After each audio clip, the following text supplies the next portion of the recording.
Happy Friday, everybody. Here's this week's PRG weekly video.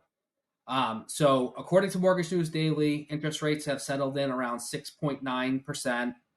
New pendings over new listings as of Wednesday this week is right around 40 or is 48 more new pendings than new listings.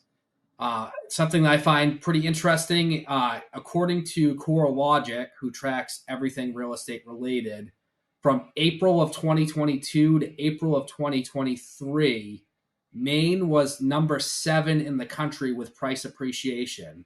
From that time period of April 22 to April 23, home prices in Maine rose 6.4%, which is still above the 5% normal inflation rate for real estate. And I think contributing to that is just low inventory. There's still low inventory. Builders aren't building as much because they're concerned with the times. I think we're going to see this for a while. One thing I have noticed an uptick in with my own personal business and agents in the office is more inspections. And I've talked to inspection companies too. They're seeing an uptick in inspections. So with that said, we've had about 3 years of multiple offers, no inspections, buy the house as is, and now inspections are kind of working their way back into deals.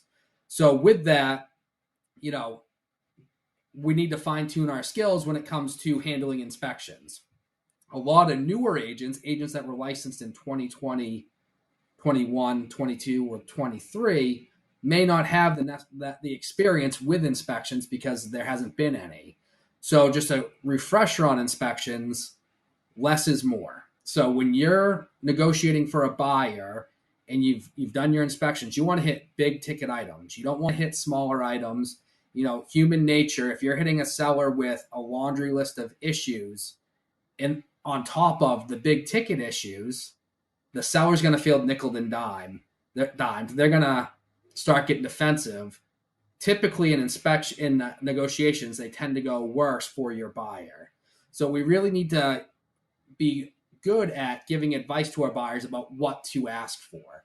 So if you've got, a few GFCIs that are needing to be replaced or installed, but you also have a roof that's failing and, a septic that's failing, you're probably not going to ask for those GFCIs because those are small items. That's not a big ticket item. The roof you're definitely going to ask for, or, well, depending on what you're getting the house for and what the price is, the roof's something you probably would ask for if you weren't expecting it to be failing. But with that being said, if you're buying a house with a roof that's disclosed that the roof is leaking and it's disclosed that the roof is 30 years old, you're going to have a hard time convincing the seller and listing agent that you're just now discovering that the roof should be replaced. So, you really have to make sure you're giving good advice up front before going under contract on the property and then continuing with that advice through the inspection period. So our goal is to make sure the buyer knows what they're buying. We want to make sure we have a good inspector who's uncovering everything they can uncover, but also we want to, keep the buyer in the deal if they want to stay in the deal. We don't want it to blow up because they're asking for too much. And a lot of agents, especially agents that aren't experienced in inspections, let the buyer drive the boat, and the buyer tends to ask for everything and anything. Seller gets defensive, and now the house is going back on the market, and it's selling to somebody else, and that buyer is regretting making those requests because they love the house, and now they're back looking for another house in a limited market environment where they may not find another house for months, or they may not find another house that compares to that house, period. So we need to set proper expectations during an inspection, make sure we're giving good advice, and the buyer is relying on you as their expert to guide them through the process. So don't be a yes man. Don't say, okay, we'll ask for any and everything. Give them advice, help them through the process. That's all I have for this week. Happy Friday. Have a great weekend. See you guys around.